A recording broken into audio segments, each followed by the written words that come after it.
ka Sili ay kakala na pe of good effect kakuhay kita ni ke wisata o bigol siyale Sopa si hindi mo fa Lang toto mo'y otudam lang Sopa so'y fumay pokwa Kuwa kite wako na Kuwa kite wako na Kokori ke hufanga mo he tala malo e whanua mo ngahi whakatapu ko tawape ku haa ko tawape to don ke whakatapu atu ka ata mo e whainga maari e koe ni ke whahoko atoa e tau prokalama koia ko e tala noa ako mo politikare ai a koiheni pe mo Professor Inoke Huakau ai te matala noa le ope i he prokalamani ka e uhinga koe ki i mamau whateknikare ka kuma loto pe ki whakahoko e prokalama ke whai ha whakatala noa ki he Professor whika waki pe mo e he ngahi isiu whakaako isiu whakapolitikare pe mo whakaluku fua pe he anga e tau no fo he whanonga mai koe ni mo hangai koe na mo lawe iloa koe ko na ma whenga ma prokalama ke whakahoko i he wiko osi ka kumatui pe koe ahoni e lava le rei ke whakahoko atu e prokalama i he ahoni ko ia ko tata le rei ki mo tol ko tawa pe o ko mo ilotoni ki mo mea mai ke tau prokalama mo toki sea atu pe ai prokalama koe ni taimi tatau ko tata le rei foki e Professor i he laine malo e tau mau e ahoni e Professor pa malo mua e ngau lahi pe mehena malo ho no whenga mai ke lava whakahoko e ta prokalama tala no ako mo politikare ki ahoni whewheha ke Professor ki ahoni Silvestra o whakahoko apito mo whanua e ahoni koe Asterian mo e lei mahino pe foki ai ta proklama ene fuoloa ko ene le mahinga ya malo koe ko le heni ke tau tu ma fa marie o panga te pe ngai wa tap mahino o e proklama nga lope ene afio pare mia sia pare area o tonga ke tau lawa peo o tala noa tau ta aina kia ngai mea o tau sio kia Silvestra na ui tonga foki i Sanuari koe ko tau ta koe na ui ai he ko he a tau ta ki se ma whaku ofa o kito whaku ofa ma pe foki Silvestra e tau alu tau tau whanua koe ofa pe ko te anga pe sio ata he te alo atu whaku ofa mea kato ia ngai bisnisi ma tua ki langa le lei au pito koe ko mea pe o pā mai ka te au ko mahalo koe ngahi market i whakalo atu whanua o ko tu mao pe ngahi tu unga ko nā kakmahu o pito a tonga pe koe mea pe ko ilo i au hina i si lahi e ko lere a ki botu koe oho mo ui au kita tonga he tai nini fua ne ko heke koe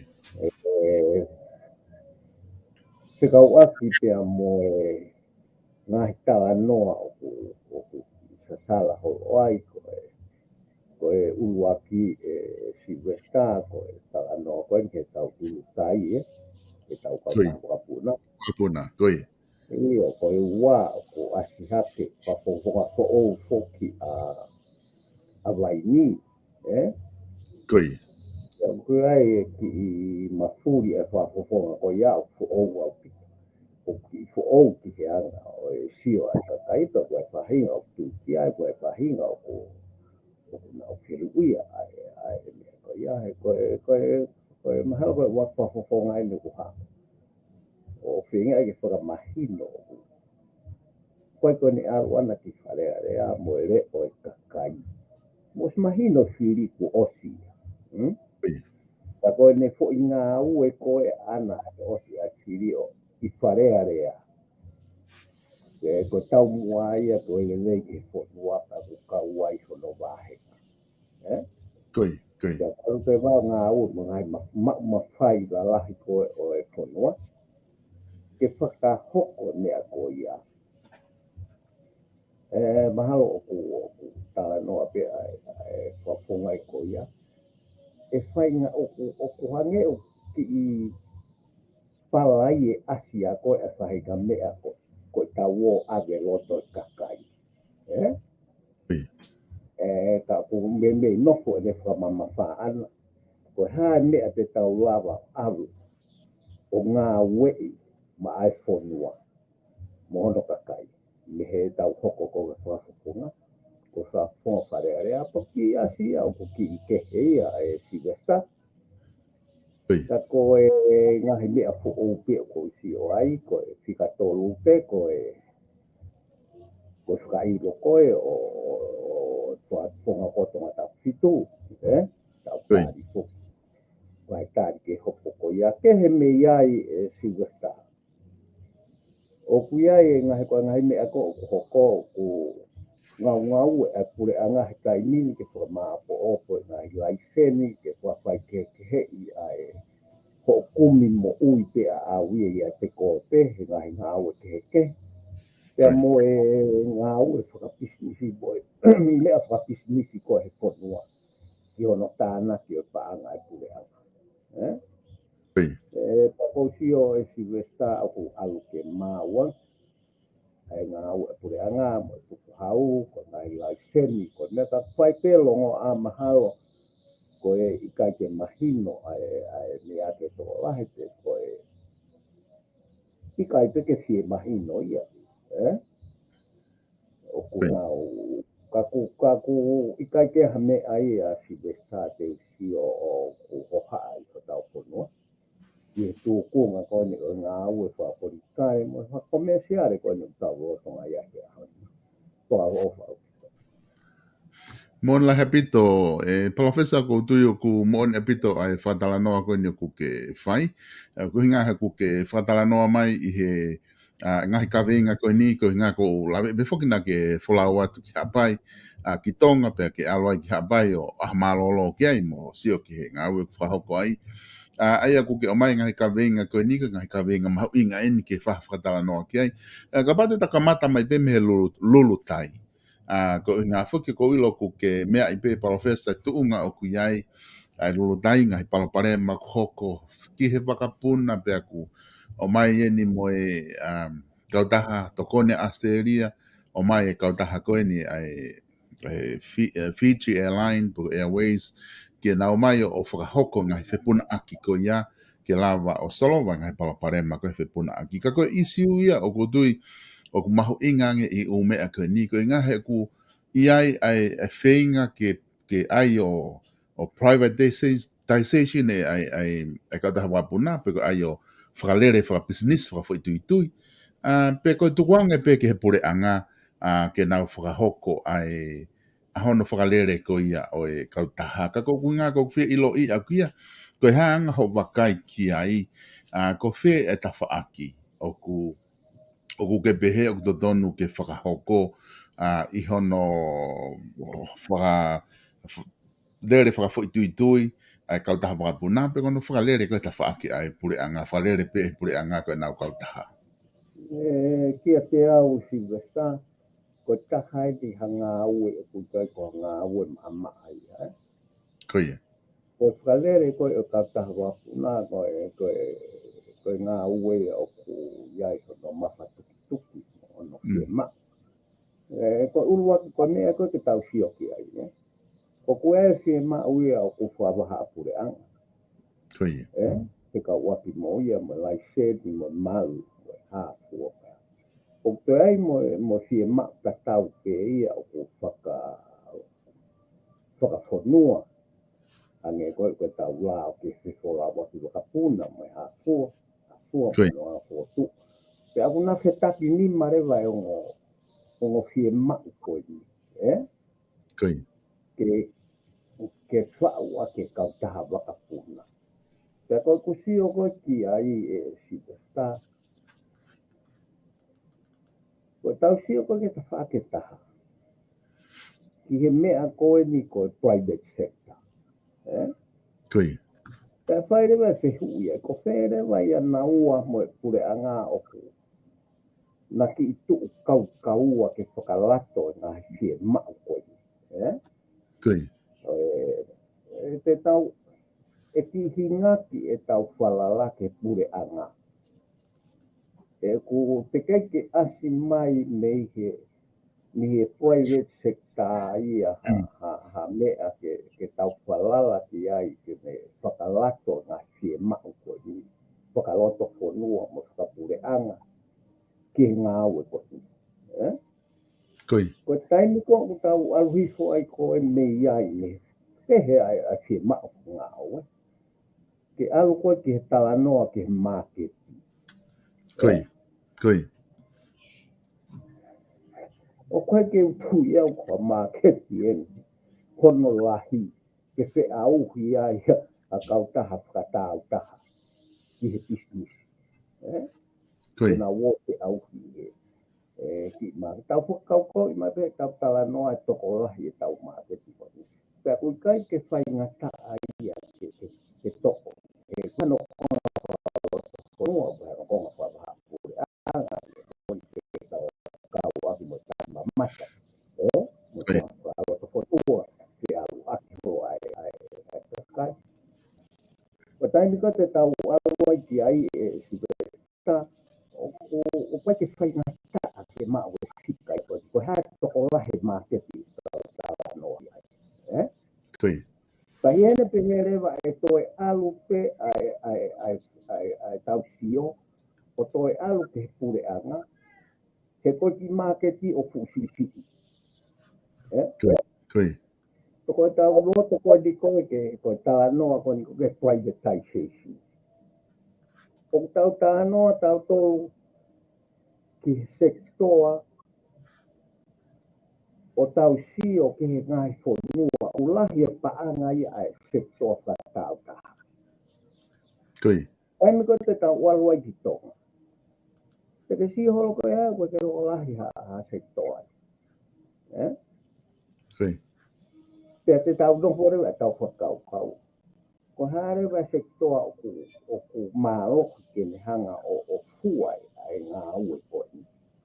Te tau toi au te si weta ke pure. Koi. Te ku tau o si hao tau tolu he ngā ue sex store whatau taha. Te aku no toi whakawhalala pe mo nā tō ke pure anga he tera. Ke whapaanga i he no koe ha koe ha. Te katoa umea koe ia si pesta aku lahi rewa e whalala. Ke tuku mua e ngā ue koe ni. Ke whai pehe pure anga. Ka koe ai mea taha si pesta totoni ke tau whakau ki ai. Koi. Ka tau tala noa he wholau waka puna i he malu koe sefo noa aki. O kape inga koe sefo noa aki. Te apulahi o no ngahi konga kehe. Koi. Pea te tau lau rewa koe o kuhire mawhatu tuki o kape inga koe ni i whe. E hire pure anga. Pea te tau tā noa rewa koe wholau waka puna. Ko wholau tahi. Ko ngai mea pehe ke tau tok tala noa ai o maho tau whahu o pua. Ki mea koe ulau koe kau ekonomika, koe affordability.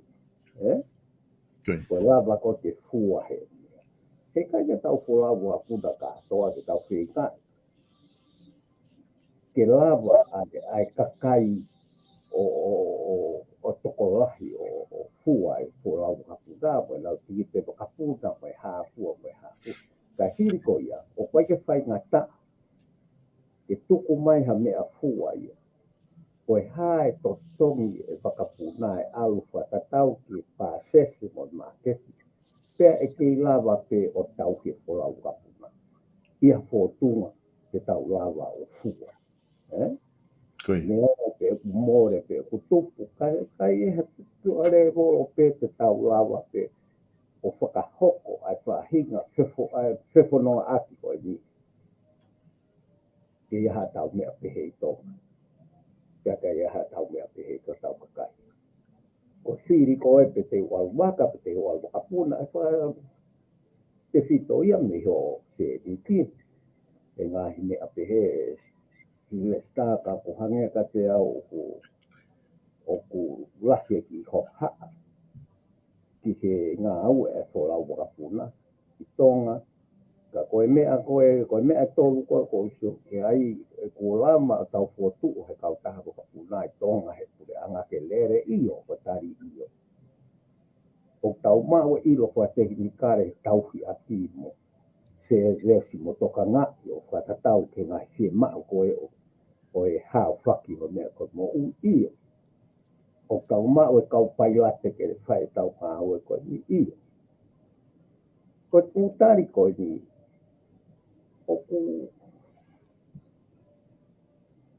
Oku kai ke ha me aia te tau tae ma.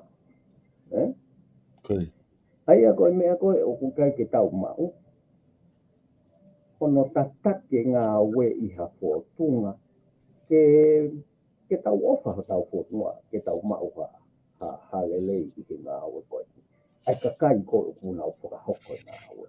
Ko ni mea pē o tau tokanga ki ai te whakalelei I e hāpua. Hāpua ka koe kia au si westa. O kusayang e pē kia te au e ke tuku ngā au ka ni e pureanga. Koi. Koe anga ko hono whakahoko ko se hu kehei. Ka koe anga koe ngahi ere meni te lalahi ko usia makia. Ko pureanga a pepe ne. Te me lawa whakahoko pe aku tau mau pe tatola kakai. Ko toi pe ni ho tau loto ki ngā ue mo tau ofa ko tau whonua. Ke tau ua e o atu e kau ensinea se kolo aki mo kau pai la te, pe aoa kau pai la te ia. He nai ai e mea pehe e nai hoko he tau palere ki mua e ala I sidesta. Koi. E kore ate o taha wapuna e ke kau ensinea ke tau toku ngā ue po uri. E ko taimi o tau mai e pura e waka. O nau tuku mai na tō tamai I gai te nau ngā pina tō he aho ka nau tō o watai me po uri. Koi. Te tau whehu I le wakoe. Me ai ni o pai o kia kia hanau ki ofa tau whanua ki kau atu. He kai ke pehe pui ngā ue tae wahe. Ka ke ngā ue I he taimi koe o kutuha mo he unga. Pea mo e ngā ue hei a koe wakapuna o tau mai po he e fiasi. Koi. Ka taimi e ko whe mao e kau. Ina ka kau taha taka ki whatata o pau ke tau ngā ue whakataha tau tō. O ngō I ngā ue koe ni ko neo whe mao he whonua. Koi. Tau lava. O kusaya ni he tau longoa a pia pehe ko hai o he ka wakapuna ko hai.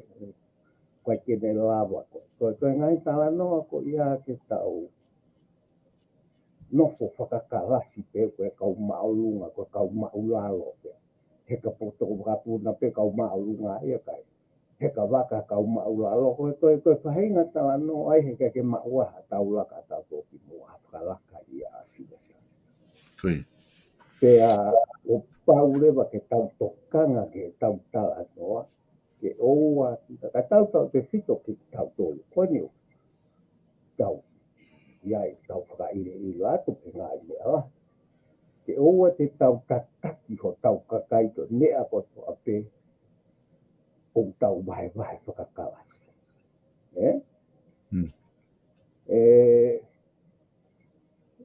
Ka tau tala noa I pe fo I ngā ue mo no ngai ere mea ni ki mo le mea ko tau lawa whakahoko I he whonua. Ka koe lolotonga koe tau hoko koe takata sidesta. E ke iai mau ke mea ia ko whakakalasi. Whakatau ko tau iwi mo whakatau ke whainga maari. Tau ke pisinisi ko e iai. Ka wikai koe mea mahu inga koe ke tau sio. I he taimi o tau aluai. I whahoko ngā oe mai whonua. Maro ko ki I tala noa te a kuia ki ai ke. na upuna pe au yang hapai he tai fa ofa au pito te na ui ai o ku ta no ai paremia o ku na feinga ke tolu e rapuna e vilo he tai niko se vesi ai ka ke ilava pe hava kata e ua o puna ka se vesi hava kata na vilo ma ilo hima ko ngai me o whakaukau pe a kou pehe pe au whapatpot tau lere pehe ua o whatatau o tau masiwa a ku tau ngā au e te whenga ke tolu o hange koe ni koe o mai koe ai ta no pa pure anga mo Fiji e ko ma ko te lao wa ka puna atonga ka paure wa ku ke puna fa wa ha pure anga tonga he ka ke toe al ko kau i he se puna at fa lot fo no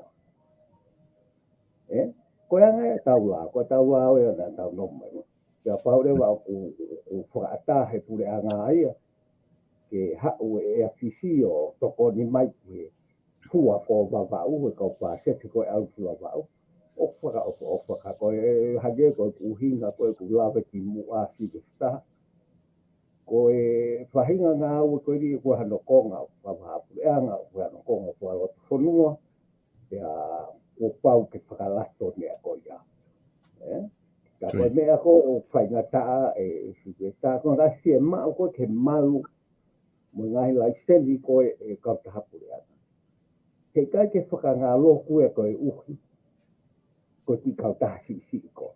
Koe pehe. Koe.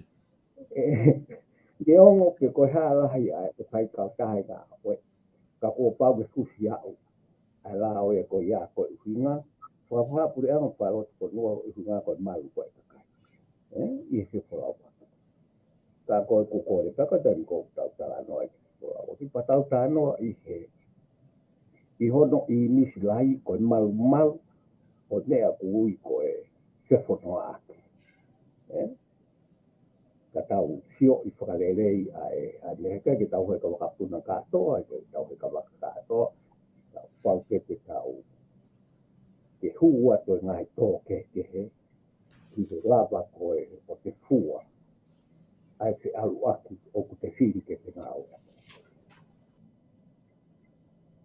Mahina o pito e whakamatala koe ni ko ke whakahoko e palofesa ko tui koe ko taha ia ai whakamatala mahu inga ai lai ai koko ke whakamatala ko pau ke sio ke whakaloku fua ai ngai whakamore ko hai dene malawa o whakahoko ka kai kono whenga I peo ave ki he ki ngahi kautaha ke ai o privatize ai e kautaha wapunai koe na iai foki e tō wholofola foki te pōwono o ko ilo bea ke o si lawe e ko ia nane whakaha foki e hene tō wholofola e whakaukau hange une whehu ki he pure anga ko hea ko mō tō ai ngahi whainga maari e sektoa whakatupu koloa tau taha a koe ke ilo ia pa ko ne uhinga ke kautaha wapuna pa ko ne uhinga ana ka kautaha I he small industries pa ko hea ngahi mea ko ia he gune pehe umata ki mahu inga whahinga sektoa ia koe ni ki he pure anga ki he whatupu koloa ke ekonomika ko e whanua.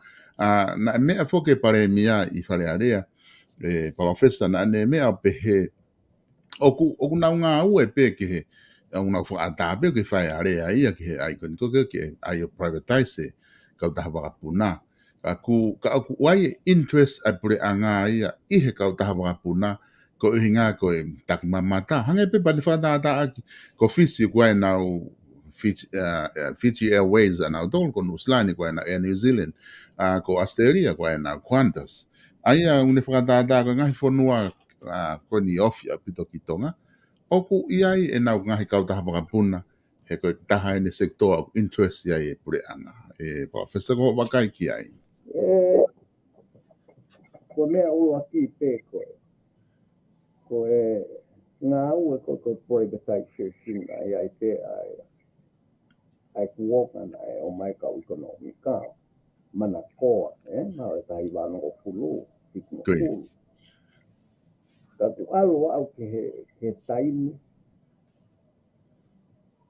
ku ilo ia he kai ke tau lawa privatize de apotoa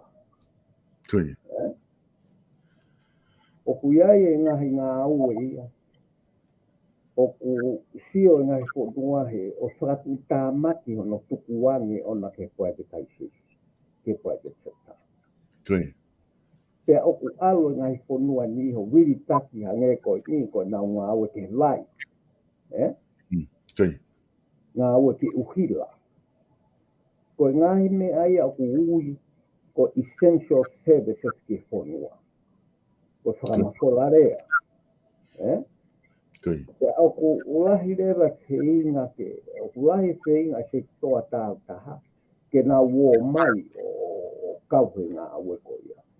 Ka ku iai ai si o ia, o ku totonu ke tuku pe ngahi ngā awe ia he pure anga, he koe ngahi te to ngā awe e whonua, o totonu ke tuku pe he pure anga, he kai lava o ato whahse au i whapisnisi ai, he kai ke sā ia ki hono kakai. Koe. Koe. Te au kuhange pe ai mea koe i koe ke tala noa koe. Koe pe ngai ngā ue tuku ange pai pe se tā ke hawo o te au ka kuia ngai ngā ue e whakahoko re pai ke tau mua langa whakalaka pe uhinga ki he hā. Pe koe uhinga tau langa whakalaka ke tauhi malu mo le leitu tau honua mo no kakai. Te koe uhinga te ia, ke tau whae whahinga ngā au e koe no te he, koe se auhi pe ke he mau katoa. Ani ko teke ati koe ngai whanua te mokalati, ai koe kawei ngai a mea koe ke capitalism. O ku tau lolo tonga tō loto he taimini, i whai ngata a wha mamani lahi, koe teke ai kakai te he ku nau mau katoa. Koe. Nau mau katoa na topa ke koe mahu inga pure anga a whanua. Koe umea whakapisi si pantau, no forever ho tau. I ho tau ki whanua, ko whakafua e tau. Mo tau sio re, ko whe mea e whaata te pisnisi, ko whe mea e tuku ke tau ki pe ia he pure anga. Koe. Koe mea ke tau whiri ki ai. Ka ke ka koe ka veinga koe e tau ngā au, ko hae tau mua e tau ngā au, e ka hae tau whataata pe ke taku mamata. Ki he wholau wakapu. Ko sehu. Koe ai, ke iai ha tau mea pehe, ke malawa ai whahinga whewhonoa aki ko ia o tau mau tonga. Pe koe tau sio pe, ki he whakapisi nisi ai kakai, mo sektoa, pea oku i kai ke tau, koe ka to oia me kawe inga, te na mana to se auhi ke mauha nau tupu, ko nea ia koko. Ka ko whe ai kumi tupu, mo se inga ke mau ai whahinga pōga ngā ue koa ke tau, Koe. ke o tau punua, neongo oku ke kai ke mauha o tupu, ke aku ke more kai meni isi. O koe te aha, o koe mea ia piki mate ai ngahi kau taha waka, ai ngahi whanua he nau kau taha waka punasi e ta. Koe. E koe uhi ngā koe taki mamata ke nau pure, ai whea ki o nau whanua. Koe. Ke kai ke lawa koa ta anoa taki mamata, pai kai ke pure i, ai totongi wholau ki o whanua. Ke koe mea ia koe na kau pou e no whotu e roro o tonga, ke tau pure i e te tong wholau ki tonga o hange ko fisiki, sila. Koe. O taimi ko he kai ke aha tau kau taha wakapuna. Te tau whakaongo o tau tolu ki he to tongi whea ai kau taha kehe, ai whonua kehe. Te au kwe taimi ia, lere more mai e a New Zealand he taimi no. Te Koe. he mo kuantasi. O ke i talano a CTA anga na o whakatau wakapuna mo hāpua. Ka koe mea koe ke he polisi e pure anga e nau piki mate i he kau taha wakapuna. Koe uhi koe taki mamata. Koe ka mea e koe sihi. Koe. E ka pao ke kata kau taha wakapuna tau tolu. Wa o whai e ke tau pure e katoa sea koe to. E whai te riha pe u kau taha wakapuna ia he nau. Ko tongi e hiri mai ka tau tolu. Koi. Ka koe me ai a koe na e tio no ai e tau politiki ma. Pare area ki he tau ki. Koe more a koe te whonga pū miliona he tau. Koe ko ha whahinga me ai a e oku me whaka tatu sia i ha langa ha whanua sia. Koi. Tau o sia o tatou ki ai ka koe. Ki he tuku he pure anga ke no i ngā hika ai private sector me nau tō. O sia o toko ne pure anga ke lau miliona ke ngā sector koe. Ka te tau ke he reba, koe ha ai pau pare ma ka ke nofo pe i ha totongi. Koe ke pūria, o kui he kau pārangi, koe pensimanga, kui o pe tatou. Koe tatau ke tau ki marketi, koe ha e whea ai pe tuku ai, te tau ke ilawa pe o whakalere tau pātawa. Koi.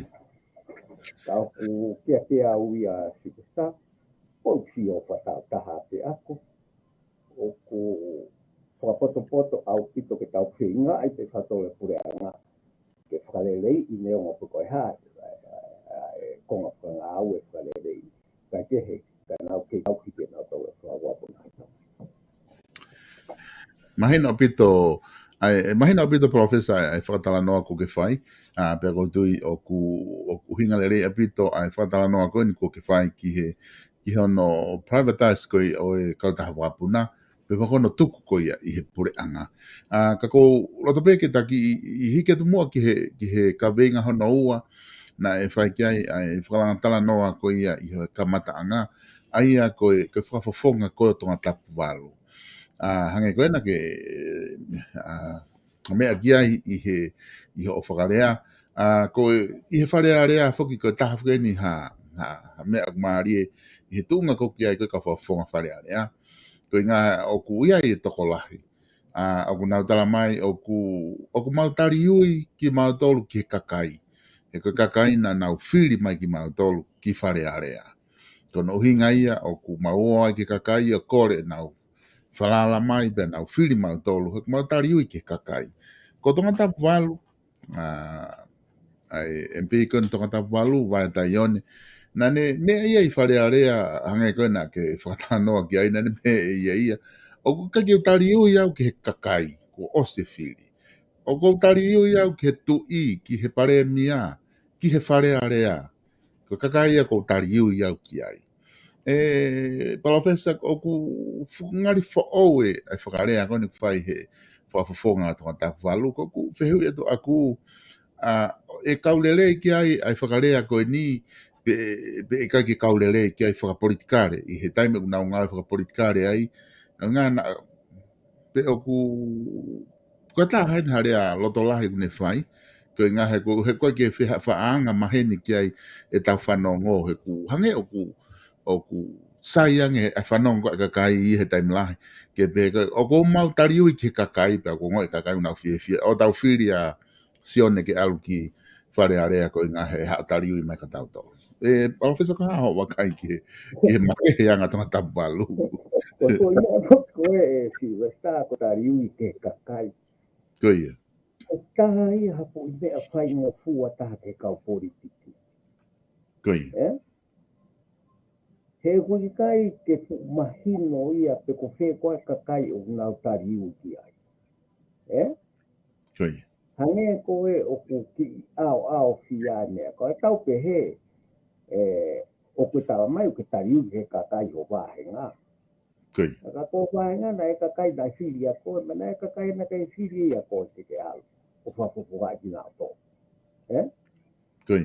Ka koe alu koe osi ai whiri, pero algo ko po kai bahe ko kaveinga ko kakai o palai ma pe hono uhinga ona he fa politika ka ko uhinga wala ki ai ka politika I hono fo tunga ko ia ta imagino ko ia ko ne anga wala ki ai o nga ko ne ia ko o klarea ki ai e nofo ai, a ka pau e nofo ai whapoko ngā i hei ngā ue ko ke ne ngā ue I whakau pau ko ia. Ko hua ua ki he ni ke ngā ue ko ka ma fai la la hi Koi. e ko ha e ku mea e to koni ke fo ni wa fa ka to pe ku ka wa yo ku wa he nga ho ane ko ni si ko sa Koi. o te o no ko vai ni ko wo fi ma la fun ma blere ho si o vai ni ko sa fo ha la ya ta ke ku Koi. to ta ni ha la ko ai na fai ki Koi. o wale pe foki mai mi ha pai he ku mi ha o ko lere ta o ko tano mai fu ha la ia o ko kamata mai tano ha la ia ai nga ia e fo ia la ia i vai Koi. pau ke ko ko tai me ne o ma i nga ai nga o fa ta ai fa fo fo nga ia mo me ko na i ki na ia Koi. te wa nga o no pure anga pare area mo tu si o ke nga he mea ko ni pa kua ai mea ko nga tonu ke nga awe ane ko tu o ko tu wata pe ia me nga awe ko noa Koi. ta ko pure anga ai ka mo pare area ko pau ke nga awe ia ke ka pau e nga awe ko ko nga e ko ni ke u ati mai ai uhinga mo ka kano o e me tu ko tu ia si ve sai ka ko ia ke ai Koi. ka puki o ka koe mo fa po ngai tonga ta bua tonga ta fit o na taka mo ona so ngai anga ko na we ka o me ape ko sa ia ki mo ui mai nga we ka pare area he asia tu ai ka kai te he ka ka o mo ha po Koi. ka uta ke tu ia ai fai na ta ki he fa po ngai tonga ta pualu ai nga we e me ko ui ke Koi. A ko ti mahalo ku mahina apito ai whakau ko ia e koe he ko ti mahalo ka pau wa taha e todon ke ho ha alahi e palofesa pe te fili mai he fili hoko pe kai ka koe whakafofonga koe ngahi wahe ngā hange ko whakafonga ta tapualu i he taimi kunau ngwhaia ngahi whatongia taimi kunau debate o kunau tokanga pe ki ai koe ngahi koe huke tau whaarea pe heku nofo pe kakai o fufua pauni mai pena tolu me tua ri pena tolu mea fua for pani i be mea i ko ngako e nea pako ke wafe wani maku tak ta hili ke ta ko ke mea fua bana ko haite mau fili ai i he fili ka hongo e palofesa ai o ka me a ko e pa pare ma ko ke pe ko fu pa u ni nga u me a ti a ko pe ko fu pa u ni ke ka u e va he nga pe ko fu pa u ni o si o ke nga e fon wa fa lu koi ke he ai pa e ai pa ni e ki ta ka fa ta ma ki o fu pa u ni au ke fon wa ke ko fi ma u au ko ke ma e va he nga ko ke ma u ya fon wa ta ni koi ka koe mea puri tau si ka koe ang ai o puri kare koe mea maari e taha e tau sio ki mau ui e tala noa e te uhopo koe tonga tapu si tu koi pea koe ni koe koe la o foki o kuai mau pe tai o teke ai ke tau teke pe o te tau noho noa ka teke i pe la o ke koi i he ene ngā ue. Pea ka hane ko tanga he polo kalama ki mua. Ta wako pe ke tau poto he noko mo e lao pe te tau nonga pe te tau poto. koi Ha tu tu ni e lao tau tāri. Pea tau laka ki mua koe. E ia e whahinga le rei ki ai, e whahinga koki ki ai, ke ala oia si tenga i la oia e toku ia e whanua. E kau le rei ka nau tolu ka koe e kau le rei ke tola. Ka koe e tau wako pe ke tau nofo mo i lao. Koe hae tu tuni e lao, ka tau kāri. Ke tau alu le pati mua si o koe hae. O koe ka hui ngai a ki tu tuni pa tau ke. koi Ke pe ko hae mo oni, ko hae kuloi, ko hae koe ke pehe nofo mo i lao. O hao pe au. O tāri ke koe hae le leita koe o tu tuni. Koe mau ngapa. Tau no ngai pe hoko atu e kononga. Koe ke uhi ngai a. Ke whai pe tu tuni e lao. ka tau aki ke tau o ka tau e tau ilo mo tau ke ma. Kui. Mon la habito. Professor, ko di mahalo ko ka vinga ia ko hange ko ina ko ke fatala no ki ai. Mahino mai foke ai hopo a tonga fitu. Ai o ku kai ke lava e whamau, ne whahai whamau o ku kai ke lava e kau whamao ni tātalaki, ke nau whamao ni o ku iai ha keisi to tongi whafufu, po bribery he ang koe na e whai ki ai whakailo.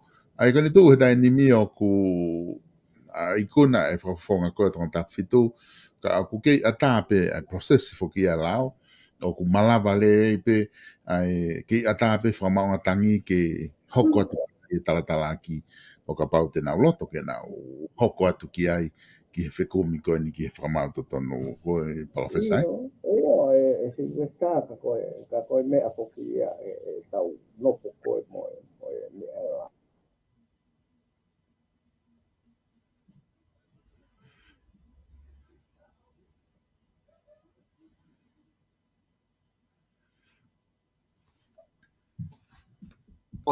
Te ke tāpalasia e koe kakai koe o ku nau kumi nau totonu ko ia.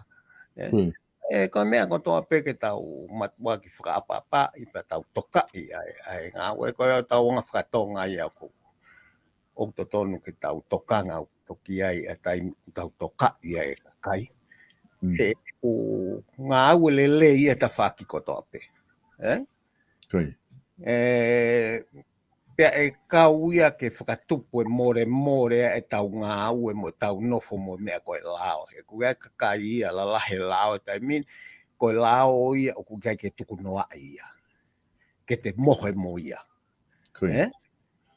Ka ke ngā ue i pea ke teke i pea ke hangau. Ki akahi ke a he taimi kotoa pea. Koe mea ia ke tau. Ka tau wako pe he ngahi mea. Ka koe ke uhinga ia koe uhinga e tau kumi ha to tonu. Ki ho au tui ki he lao. O ke tāpalasia i koe uke koe. Koe kumi pau hanga o toka i ho to tonu. Pa koe hala e alu ki ai pe tau ope ki ai. Ka koe ne osi pe koe o mahino me whakamawanga. Ka to tonu ke nau toi sio le rehe koe mea koe tangi o pau pe ke ahe uhinga. He ka pau nai kai ke lava o ato uhinga o whakaloto e whakamau koe. Te ke sio rewa koe harewa e uhinga o koe toi fie ma. Ke tāna ki atu ke lava whakaloto e kau whakamau tangi toto. Koe mea koe e alu ki ai. Ka koe anga ia e tau ngā ua koe ke he lao. Ka koe mea pe ia e koe ka hopo ni na ka ke utu ia ka hopo ni na e whaingata. E ka pau na nau sio le rei ke ngai hopo koe nai mo ua i he konga ki mua. Te nau to sio le rei e whotunga pe hepe ai mea unau fie maa ke wha mo ua ia. Ata hapa whonga. Pena tau alfu ta tō wha tangi. Pane tukuange mahe wha mātangi ia a e pare mia kua mālolo. O hao ia me ngahi whakailo koina pehe koina whakamo ua ki ai. Ko ngai fo mea lalahi ia e tau sio ke anga e tau lao. Ka malawa ke hoko mea ko ia i he lao. Ko harewa a e mea nai whakahuhe ka uloea koe a e pare mia ki he whakamautangi, tonu ki tau wako lahi o ki to mea ai. O hoko ai tūturi ko ia. Ka koe mooni whoke tau ngahi ako lao, whatano o kia ia na soki pō. O ko pau ke tau wako lelei e ne ngā ue me whakatonu rea. Na e whai ki he ngahi keisi taktaha o nofo e kau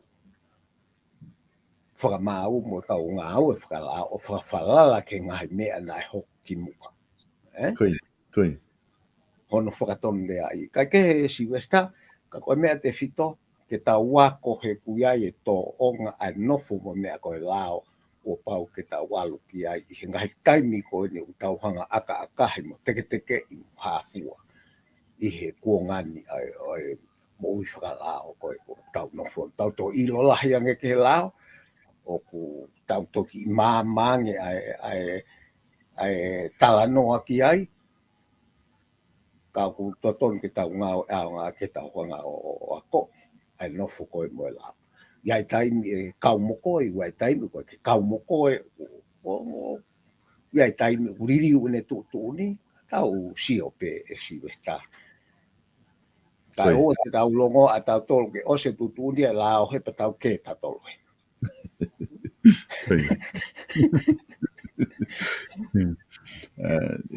Profesa koe tuku ke heange ai hopo ia. Tabau e tuku hopo ia ki tu a tong ta fitu mo e mea na hoko ai. Pau te tau tuku ke heange ai hopo. Ka tau sio pe ki he mea koe ni kui koe primary. Ai a koe tau sio koe ki ai ki foi lao koe ia. Koe ngai ni he koe talo e osi ai whai tō whiri koe ni me he wafe ua tahai no ve ma. Tau whanonga mai ai o mai koe wafe ua tolu ai. Oku tau kei tala noa pe i he mea koe totongi e kakai, totongi whafufu e kakai, whakalotoa e kakai ke nau whiri a kita pe aku pe he toko lahi ia. Ka toa pe kau whakafufongana nau campaigni i he campaign koe wafe ua taha pe campaigni atu ki moana nau mono atu pe ki mea. He ku ngaha ku kau pe me tola ua noa ka whamoni e tau te ai koto oho sea. Tola ni manoa pe puha moa.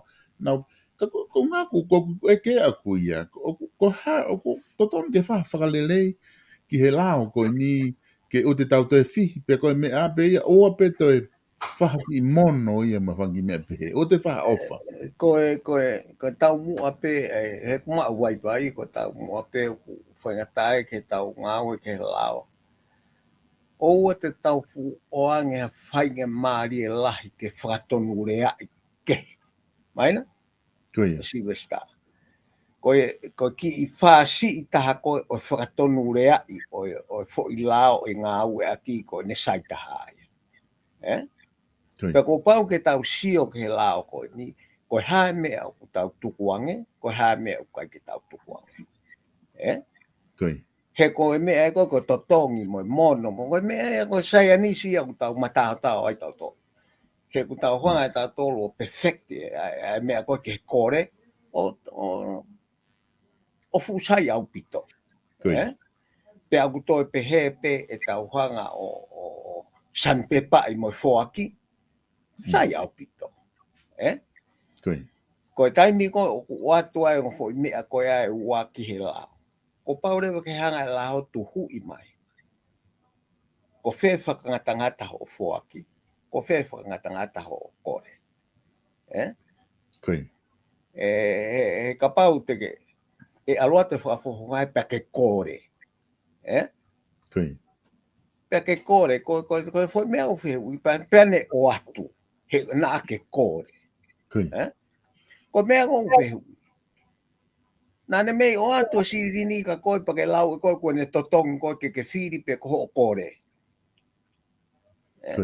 Ko paureu ke tau sio tatou ke tau ngata ta pune tau la koe ni ke whaka mo koe tau rea ke whaka paton au pito ke ngai me au tau uhinga ki ai ko totong ka pau to kore ia me ai to kore nai mo ua sing sta ia foi aki pe ia pe nai kore pe kai ka me aka koe ko fa mo ua he la ko nga ko tonu ke firi fare area pa na ke fai aki faton rea ide vai ko right ka toton ke tau to sio i pe tau to si vesta la ko ni o tau hanga to ki faton rea i mo fa fasi i fo e fainga mari e ko ke faton rea ke ka tapa ke ka ko me fu ke fare area ka ko taimi na wala ki he ko no uhinga ko firi ka hoko te tau to e fo pe me tau ko tau po ha o pope o ke to fare area Hopo ke wape wanima.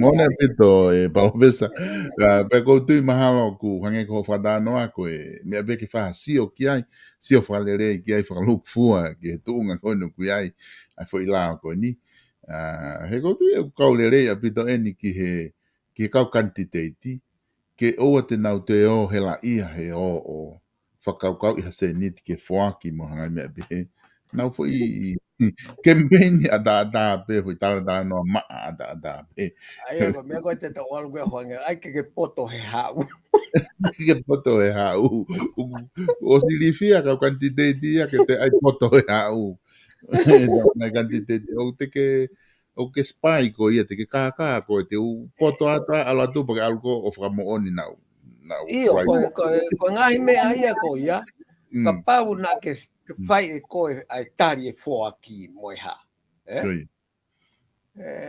pe ke asi atu ko whakailo tamana de o atu o ko pe au ton ke te whakaukau la ka kai ko nei o ton ke na mo ua na tolu ko na tolu na honga provoke fo hia pe aku na ka wai o ke pe he ke na wata ata na to ka ko tu ko alao me ko tengi whanongo au ha me aku ya alao ki ai Professor ko tu mahino ai whakaukau ka ko nga ko ta taimi Professor ko loto mo ko ke wata mo ki fehu ko ni ko nga ke whakaloko fua ki he pure anga o ko wha fehu i mau pe fehu ko ni ta fito ka te mo tol me he ka e ke te mika ka kai ngau e wha politikare ko inga he mahu inga whoki homo ngahi opinion homo view ko a mo tolu hanga homo wakai o ku ai pe ai si o ia ka kai wha whaitu i ka wha tamai whoke ka kai toko lahi ka au ha fua ho o wha e ke mea ko ia ku tau si o kotoa pe ho ilo i ka koe ke uhinga pe he whehu i ko uhinga ko ke whainga maari e ko mao ai ko he ni o ku ai pe ho wakai ki he ngau e ko ni whai ko wafe watahai Novema na e hoko ai a hoka meliku ona po hoka meliku ko pare mia fili mo ne kabineti na tataki mai fonua ne ngo kwai fanki i fili fare are he vaha ka ku ke tataki ai pure anga tataki mai pure anga o a o mai ki foi a honi ko ni tapolo kala mai ko ku e ke atu fe ho bakai ki tataki ko fa he pare mia mo kabineti ko ni e ko tu ku ai pe ho bakai ki ai si me está o kuhange ai asi ma e pare mia ko ni ko tau ma wahe mai me ha a fa koi pe oku ko ne osi ko e u taimi ko ko ia anga ngai pure anga na e whakalaka mai ai o a umai ke pure anga ko ni oku ko te sio ki ai o ki nonga ange ai atmosphere ko ngā ue pure anga ko ni pe ko me ai o tau fie ma o tau tau Silvesta ka lava o whakafotunga ha tau ngā ue pe te tau siri i rewa pure anga me whakafotunga i nau ngā ue e ta whaaki ke o langa whakalakalaka i ta whaaki whakapolitikare so siare mo e ngā ue whakalanga te tau toki lava rewa o tala me iai ka koe mea pe oku hange pe ha tau folau mai pa tau pasi mai he tahi hou au pito tau hau o ki i ori ka na e kei peo lalahi pe hono pa tau hau e no au mai ke pure aga koe ni oku iai e tau ki i ongo i oku nonga ai potutahi o tau folau ai pea o ku tau si orewa i he anga o e ngā ue, pa te tau tō whamau rewa pure a ngā i he taimi koe oceano taimi, ko hae tau ngahi ngā ue na he lava. Ka ku iai koe mea te pō me usio pure anko ni o tau ki i whakalongolongo ka tau wheinga ke tau ngā ue. O hange koe ni, nā tau longo a mai ngahi contract tanu hala moe ha. Koe. A mai ke pure anko ni uriri ui au whai pe tanu hala he por ngai pure anko. Tau ki whakalongolongo, ka tuke tau ke koe. Mau e whupanga hai. Koe. Ko ngai li liu pe he o tau sio koe ki ki he ngahi ngā aue oku hoko ai ki inonga. Pe kuanga fe e tau sio. He ko uhinga foka sio ia ke koe ngā aue pule anga mea wha ata e fua. Te ke sio koe ke ngā siemu ke ka pau te ke sio aki pe koho matai ka ki fu wau ki mea koia. Ka koe tūkunga koe o ngā aue e Silvesta oku iai ai teke ia he mea koe ngā aue ke whaihala. Ai tangata ngā aue he taimi ki he taimi. Pe lava he koe nuku tau fotu mea koe ke whaihala u tau leong tau ke whelawa ki he pe whiri whewhe. Ai komisiona ke whaihala. He koe ke hatahai e whai totonu. I anga sio e kakai. Vai kakai ni no whalalang na tō ka pālangi. Iha tonga. Ka koe anga pe e tau whisi so whaki pe whakai ki tau tōlu pe. Ka koe mea koe ki he manga e fwoi ngā ue koe ni ki mua. Koe tahai e whakatātā ki he ngā ue ku wala whakahoko he pureanga koe ni o ngā ue ki ai. Koe oku lahi penga hi mea si Silvesta ka tau sio whalerei pehe ku aonga au pito e ne nonga whakapolitikare tau neonga tau tālanga pe tau tolu hinga hi mea whakapolitikare ko koni stūtone moe hāfua ka koe na tūla ia oe ngā ue i koe o pureanga. Pau ke tau whehu ia he ke tau atamaita tau kato.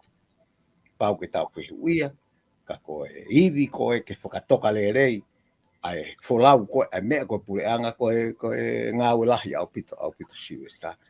O tau te whito ke taimini he tau awa koe a social media o rea e takotoa. Pea oku hange penga i mea ni ko asilahi koe tau sio e social media. Ka koe taimi koe tau watu hange koe ngahi tuhau koe koe ngai laiseni mo mea koe ia koe o si au ke o sai au pito ia ka toton ke whamahino ia ai tuku ngai laiseni he ku laiseni pe koe ku penga mahalo mita tolunge au ka ke ala tuko mafu ku penga mita tolunge au ko tau tai ki hokai ki whehu ia Silvesta ko ia e oku avere vai he laiseni whakomesia ka koe ngai me te tau alo atu ke koe mea lahiang e tau fie mau ke he pureanga, ko lahiang e tāna ke paanga ko fie mau he pureanga. Mona. Ke tau alu mo ia. Ka ua te tau alu e tau fie mau he pa tau tāno, tau tolu he pureanga ke o te nau te tāna ke dato paanga. Ka oku asi mai i tonga ma opo ngā ua e tuku hau. Ke ngahi mea whakakomesia. Hange koe nina uia ia oku whakatokanga mai ke whakafuafua whetuku ika mai ki muri. Ai kakai koe ke hana ulai seni whakakomesia re. Koe mea pureanga ke sio ke ai ka upsai au pito ia ngā ue koe ia.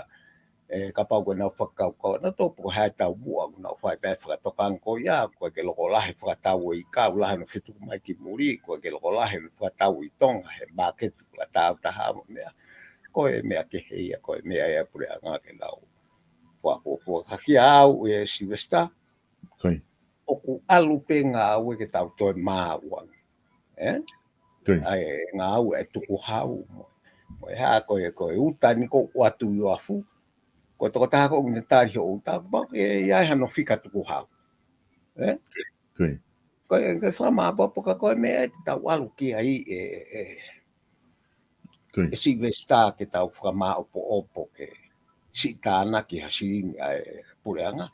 He koe lahe koe sin koe te tau tānaki koe i tonga, koe si ange mahalo e tau kore. He ngahi tokoni koe mea ka koe ngahi polisi o tau alu ki ai, tuton ke tau tokanga au pito he koe tau alu at koe nika wafi watolu e Silvesta ke au pito ia. He kua whakatokanga mai si atoa he ripoti IMF ke Pasifiki tukunga whakaekonomika. Tuku fuafua ripoti ne unau tala mai ko e ue sia lahi he tau ia ko ne hoko neong o ka tau sio kia ta neong o whakapuriki me he whahai ue si te anu nua o tau ko ni mo tala noa ki ai ka tene ue sia lahi e ia e tau ngā whakaekonomika i he kahau e lere mai ko ni e kahau ko e report o taimo report lahi taha i ulope ai ko siri o ki ha ai ngahi pureanga whatahataha ko i Urope a EU o ko nau o sikamata ke ata mai ai mama o ko mea ko teke ngai pureanga wesite o ku alu e ke tuunga whatu tāmaki au pito i mamani. O si tala mahino pepe he ngai ripo tika ko no fua ngai mea ko e au ton ke ta fu tokanga au pito ke ai Silvesta tonga whanki ekonomika iki pehe, ke whakauri ho tau waka, ke tau sioange, ka tau whatokanga mau peke tau whonua, ai ngahi mea e hoko mai ki mua, ke mateu teu o tau kakai. Ko e ngāwe lahi e pureanga ko ni e whakahoko, he ko e whotunga wha ekonomika mamani o ku alu o ku ririu lahi au pito, i he ta uni o whai atu ke ka ko me ke tau tokanga ki ai Silvesta na o vale ku mo ua fonua ia tau kau mo tau to he ta mo ua e ki fa hi e tau paanga hanga e tau o kau fa uri ko ki ai ki hanga veri o tau paanga ka na walo vete paanga fa mui alo ave senit fa mui ko e money cream o ko taha senit ni matol ai sinini i he ka ko e siri ni Australia whakahoa o ku holo au pito ka ku wheinga Amerika ke tauhi e nau paanga i olunga.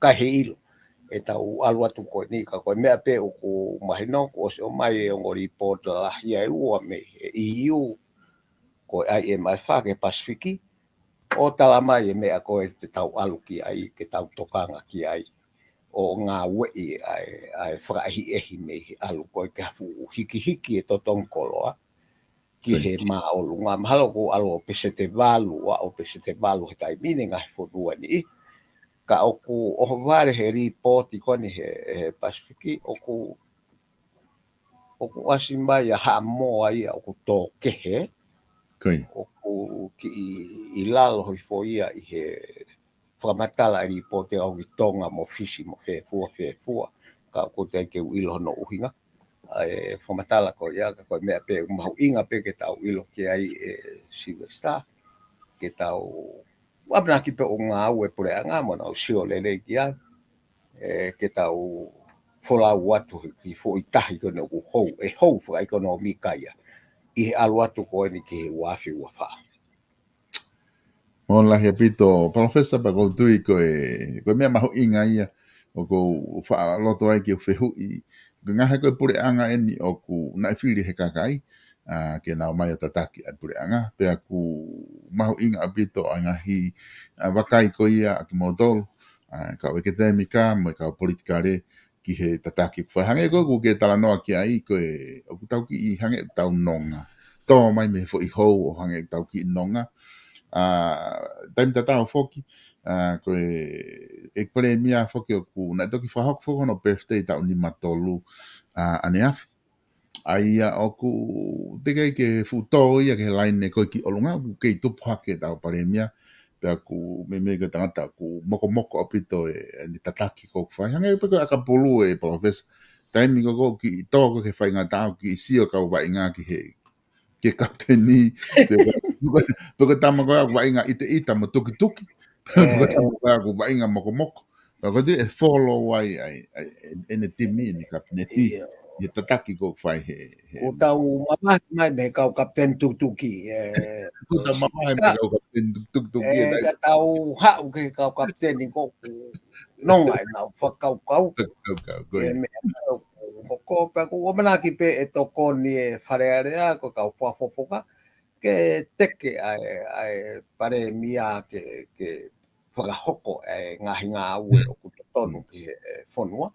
Ko me pe tau ka amu ki ai Silvesta Ka ko sia ko ki tonga o ko sai au pito ko e toi mau wange o tau tu tato he mau ki he whehanga hanga i mo mea koe di e Silvesta he ko uhinga pe he ku whainga taa ke teke holo ki tau tolu koe pureanga whatui. Whainga taa, hange pe ko tau lau, whainga taa ke praipi tau tolu, ko tau kea tau tolu he praipi pe i tonga. Ka koe praipi whamamanda hi au toko viange ia. Mo praipi koe whakapureanga lalahi pe ka pau koe nau kilofi pe nau tolu e lava whakatau hata. Whataui. O whao e kato ka ku ki tu whainga taa tonga koe tu i. Mo tradition koe mo tuku whakaholo ko ku de hanga koe o e kihe ngahi pureanga koe ni o e taimini he ku lahi e whetu kua koe tiki tato o e ku hae o taimini koe tama ko ku whaon ko vi lahi taha koe tako lusia ko tau whetu koe ke toha mea he tau tua ki ka paurewa te ke sio e siru e sita ke rea e tau tako mamani ko tama pe ia make sense e nelea tala rewa he kakaia koe tama whatu tamaki ka kua wae tu ua ma mansi vesta ke he mawahe ngai whonua saute o mahino mai e ni ia ko tau mawahe me mea kui koe neo-colonialism i he tunga whapolitikare ko mamani koe ngai whonua ko toa pena whakakolonia i he uesi te na mawahe na tolo o tu mai mo Lucia taimina Lucia he nau toki tala mai nau tolu na e osi e whakakolonia aia ka whakakolonia i whakaekonomika ki nau tolu pea kua nau wau na tohe siu he popu se tea mawahe nau tolu koe ko whakaukau koe asia ena uai e Palani Merino asia ena o whaupito o kuri mai ki loto ke whakaukau e Lucia mo e ngai whanua uesi te ki he tau he taimini ka koe nau polo kalama koe ki he Belt and Road here. O fu sai au pito ka ko tui maha koe ke wilo au koe hae kaunga atonga ke he polo kalama koe ia ka kuhange na haua asia ina ki tau kau he polo kalama koe ia. Ulangalahi au pito ngai whanua isite i he polo kalama koe ia pa tau siope ki ngā ue koe e whanua koe ia iwi lahi au pito ki kahau. Tako to hao ko mo Lucia na tu whakataha na to mo India fu sasike au pita ko me pepe sete fitunga fulu e to la hamana ka te tau walo at ka koe mea ko mahu inga Silvesta te tau walo at to ke tunga whaka ekonomika ko tau wheinga ke mahino ke tau tolu he lerat me tau ni ke tau ko Aia ko matala ko pehe ku tau unu atu ki he neo-colonialism aia ko inga e whewhe e ngai whanua he Pasifiki. Hange ko tonga mo whangi whanua koni o ku kei ngā vai na ekonomika mo na tunga whapolitikare kei ki lava ke na lava mata ofi ngai influence ngai whanua lalahi mi muri. Ko ka pau te tau sio lelei e Silvesta ko uhinga ko neo-colonialism ko tau ko mawahe me iai ngahi pureanga tau te fito ki saute ko nau pehe ko nau mawahe me neo-colonialism ko fotunga ko colonialism ia na nau nofo aina nau mawahe me whakapolitikare ka nau ke mau pe whakaekonomika ke whakakolonia i pe nau tolu whakaekonomika pe ko haurewa a si o ia ko talo ngā ue mai a Amerika ia, wo hoko sia mane ia Flanse, Australia, Nuu Sila ko hono kolonia. Maina? Pea ku asia he whakamooni o kwa i toi lava ngai whonua ia koa orea ia te ki nau tolu pe tae whakaongon ke Amerika. Pea koe whakakolonia fo ou ia. Koe mea koe ke tau tokanga ki ai, he o ku whau ngai whanua ia koe ai whaunga whakapaanga fo oue. Pea e kaulere ia ka tau tolu ko fe me a whaunga whakapaanga ko he kwe nau pankea nau tau mi ka tau to pe mo ai e mai wha. Koe. Mo e nau toko ni oku nau iwi lahi au pito nau tolu he me. Ka tau sio he kahau. Pe ko fe me te tau mau me he ko fe me te tau mau me he. Ko me ko na ta whakotu ai ko he poloka ama. O stai mi ke whakau he sonea ko e Pasifiki ai neutrality. Ai tuku tau atahi. Koe. Pe ko e non-aligned nation. Ko taimi ke tau fotu e tau tolu ke ka tau lava o ma'u hameri. He kai ke tau ma'u tau hameri e tau tu whawhawhai. Yeah. Te tau ma'u he Pasifiki ai meri e me e tau tu. Tau atai na ka tau whiri pe ko whe ai poloka wha ekonomika te tau ma'u me ai tau lele. O kai ke na kovi nawa e saipe, he na whakatou lere pe. Ka ia e poloka ia e hau malo. Ko taimi ni ko o kui e ngahi whunua ko e Briki malo, Brick Nation. O nau hau ka to e nau to e alupe taime ma toko lahi ang e Sivesta. Koe. Pea o kui kai ke nau to ngau e ke nau tolo e tō lahi ko e malohi ko Amerika e na e tau ngā ko petro tola. Koe. Na ngau e ke tola ke whakatau aki lolo. Community e ko commodity malo tahaya no whakatau aki na ngau ake tola Amerika I whelo toi pe ia ai ngai kau taha ko ia gilusi. Ko taimi ni aku osi mawahe au pito ngai purenga lahi au ko lolo te mehi tola Amerika. Ko hai no nu ako ki no nu ako ki Amerika o ku te kai ki asimai to asimai he kimui ko ni ko me ko o ku o koe ke tau ilo e tau tolu e Sivesta me eria ko tau no wai o tau nga uno mani ke ofi aho kotoa pe ke tau I atomi Koe. I he teke ko ni o whai koe. Koe ha hono ngataanga o e whahinga teke ko ia ka o ware au he kai ke au ki heni o kai ke whahtala noa ia ki ai a kau channelist a kau whaiongo ngomo me akina. Ke nau tua ka ulahi au pito I mamani kau whaiongo tau ata I nau tā no ke aho kotoa pe. Koe. Tai whatauanga pe Sivesta o tau si o rei ke anga ngahi tūkunga mamani aho ni o tau si o ki ai I kahau. Ko tau atakai ko ki mea taha Sivesta. Koe. Ko puna koe pakapuna me tonga ki hapai pe he hau ko whoki mai. O ko whai tā I mai te tok senti atu. A I misi ko o whanga uta. Koe. Ko tau talanoa ko ke atakai. Koe. Ka tau whepuna aki o sio ke fu potu tahi ko ni ne mate. Koe. Ko hare mai tau mea ko e whai ki ai. Ke tau ki tānoa mo ke atakai ko wofiang ka tau tolu. Koe. O whaofa o pito ke te au e Sivesta ko ke wilo teke tānoa mo kou maheni pia mo kau tamako ngau ke atakai kau teke mau na anoa lele ki ai. Ka kou ki o ware he kusio ke tuunga ko o kuiai e potai ko ia. Koe. Piko ha ngau e piko tokon whapureanga ke whaito. Ke lava mo ule rei ke kahau ko ke ilo ki ai ka ko whatonga I pe aku Sivesta ko puna makapuna pe ko sio nofo sio ia tonga ki mea ko alu ki ai o sio pe ko ka ko mea na whatonga I Sivesta. Koe. Ko ni tatau pe mo whatonga e mata ko ngatahi baba o ke taimina ai hala whakapakawa o whitu whe.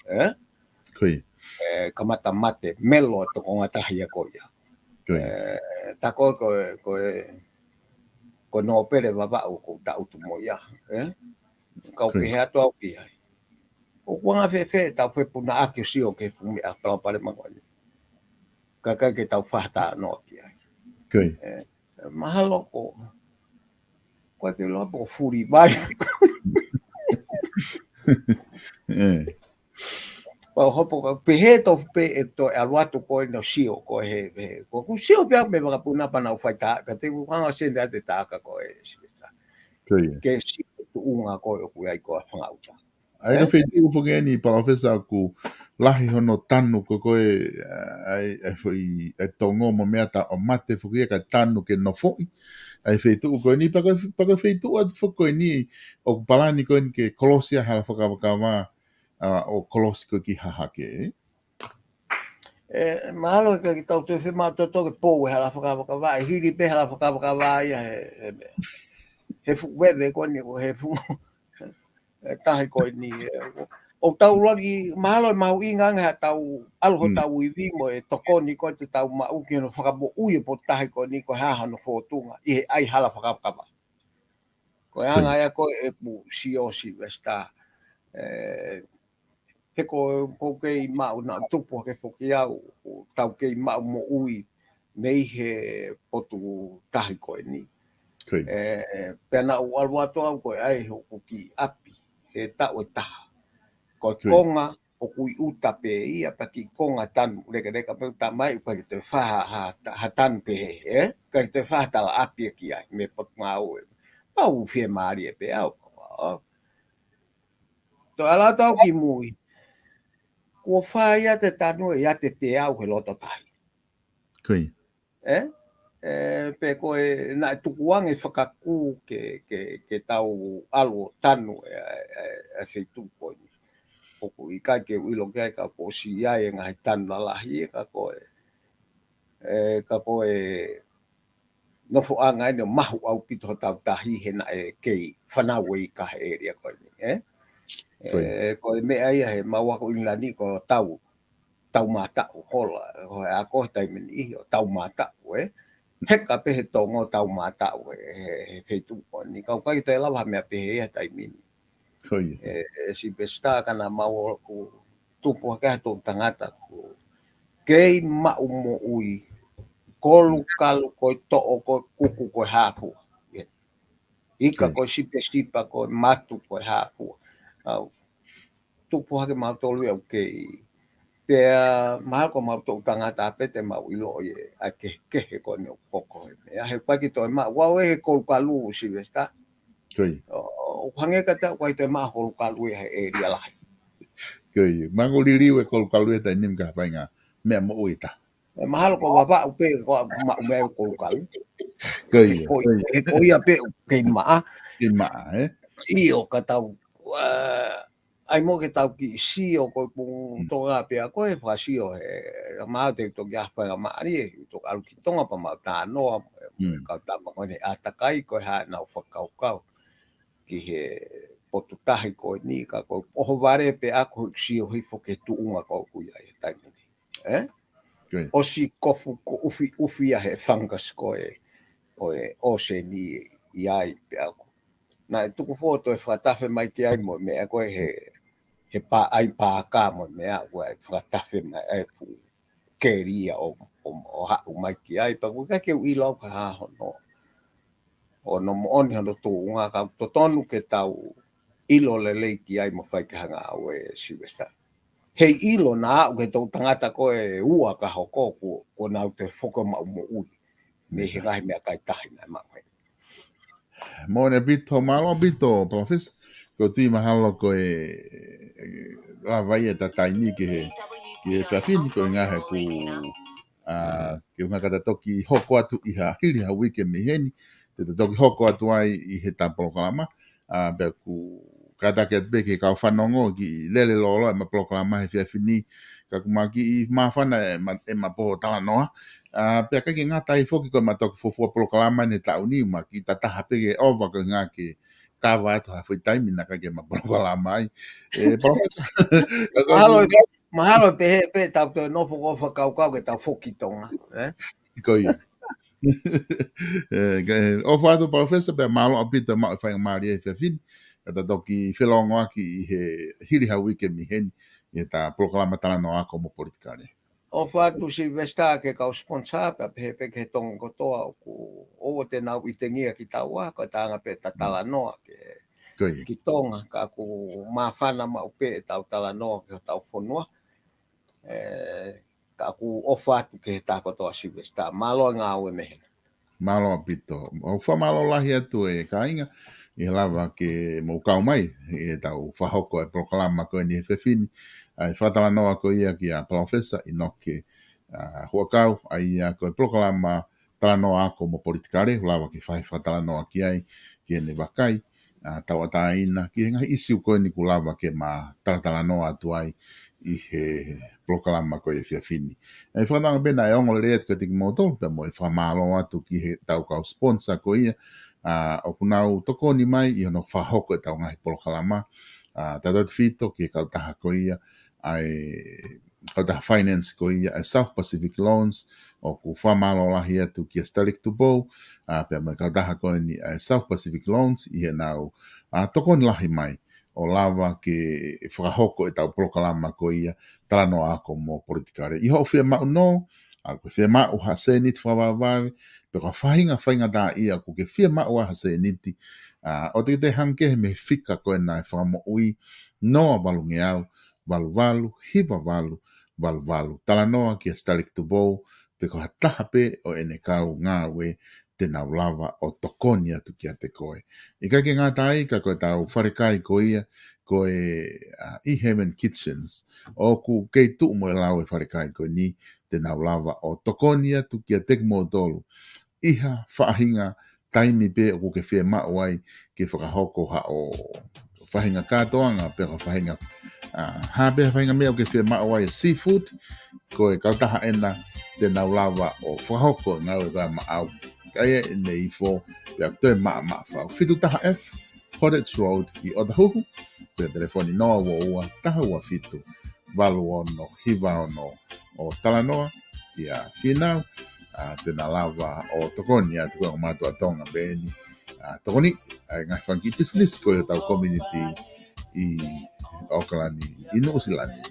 Ika ke ngā tai ko tau whanongonongo pika teki mō tolu, ko tau live stream, o lava ke mau hanga o hulu, ha o whahinga kātoanga pe, te mau lava o watu, o whahoko eni maau, birthday, ko e Māori, ko ha i reunion, ko ha be whahinga mea, o ku ke loto ke mau ato hulu, ke live ke mamata magi ai, ha taha mi ha tau ka inga i heni, pe ko tua breanga, telefoni ena noa wataha, ua noa nima, noa ono, noa fitu. O ku mau ki lotonga whea mau be, ha kau ngā ue, ki ha mau site i Puhinui, ai a tu atu i Papatoe, pia mai mau site i Man Alpati. Ai a whea mau ke ai toko wha, ka pau ku ke whea mau ha ngā ue, pa ke whetu nak mai be telefoni ko e nā, noa wataha, ua noa nima, noa ono, noa fitu, o tala noa mai ke teau, ke te toki tala noa ki ai, ki he whia mau ngā ue koe ni.